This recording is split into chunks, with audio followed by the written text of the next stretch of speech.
Yet another season of hope, yet another season that ended in despair. We're talking about Bangalore. Tough evening for them yesterday, the last game of the league stage. They had to beat Gujarat to qualify. So it was in their hands. So they completely looked back and then said, we could do it. It was in our grasp. And they couldn't achieve it against Gujarat. Again, it's like we have this, you can pick up last year's discussion and put it here, right? You can just pick it up because it's again the same thing.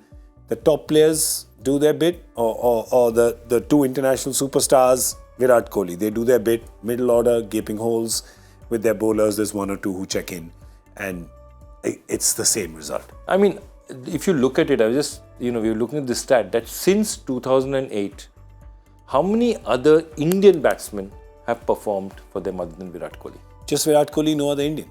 It's all foreigners. Exactly. My point is just that you look at that. Virat Kohli has got 7,000. Rahul Dravid is next on that list. Wow, that's interesting. He played 3 years for them. PP is at number 4. Yeah, there you go. 731. Dinesh Karthik, Mandeep Singh, Robin Uthappa. So wait a minute. Just look at the number of Karnataka guys who they had a shot at who didn't do it for them.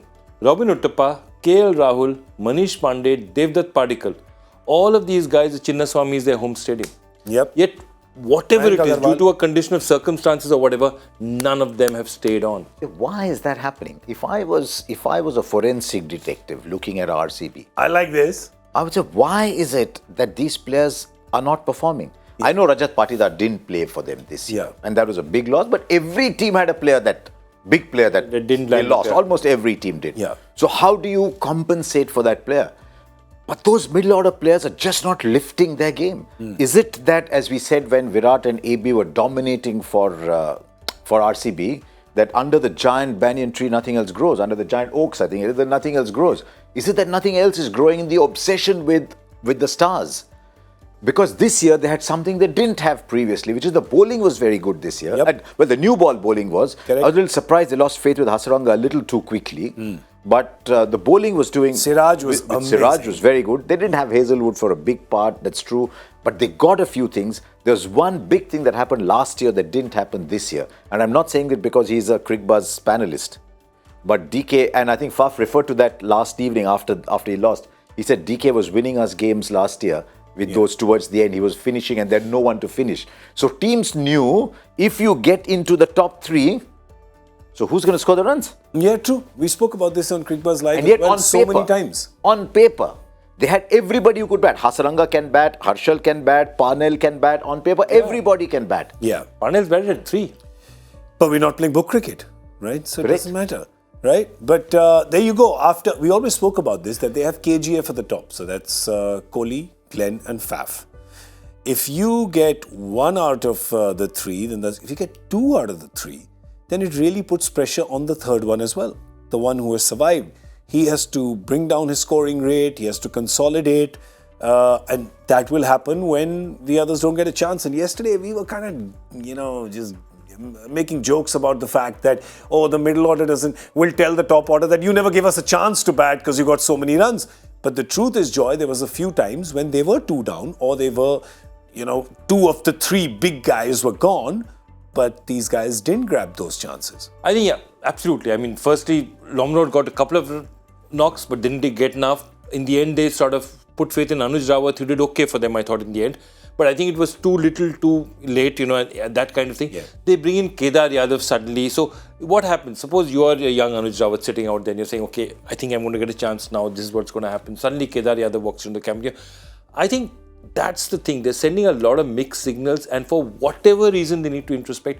Why is good Indian batting talent not flourishing in a setup where you should have fantastic mentors? Secondly, I want to ask that we've looked at Virat, who's had a really good season, ending it absolutely brilliantly.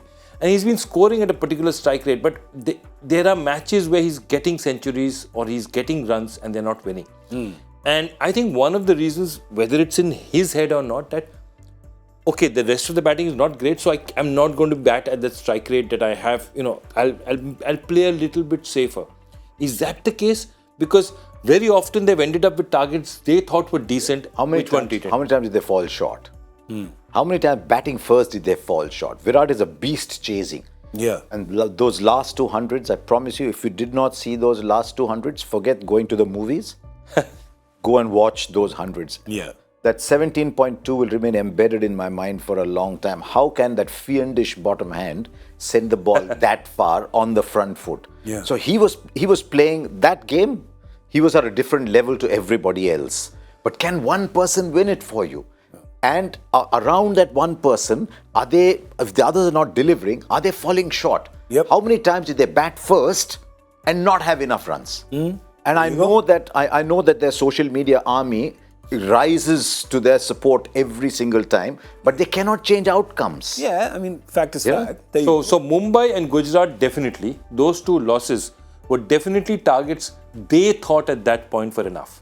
Yeah. But And they that's weren't. something worrying. Yeah. But they weren't enough. And we all get a lot of grief for mentioning strike rates. And Virat reads all his mentions, I'm sure, because he keeps talking about it afterwards. He doesn't need to, because he's a player playing on a different planet. But you see the second half, and Virat in the second half was wow. I just wonder if I think Matthew Hayden said he's a warrior. A warrior needs an opponent to fight against, Yeah, right? true. You put a warrior in a drawing room and give him the sip a cup of tea like Gaurav Kapoor was just 3 seconds before going on air. Just sip a cup of tea. He's not Virat Kohli. It's true. This show's too long. I want another cup of tea. So Virat Kohli got that a point. He wanted to show the world. I'll tell you what my strike rates. I'll tell you what a player he is. Yeah. But sometimes I think there's too much emphasis on 1 or 2 people. Yeah. 11 people win you a tournament. True. 2 or 3 people will win you great matches. They'll give you moments to remember.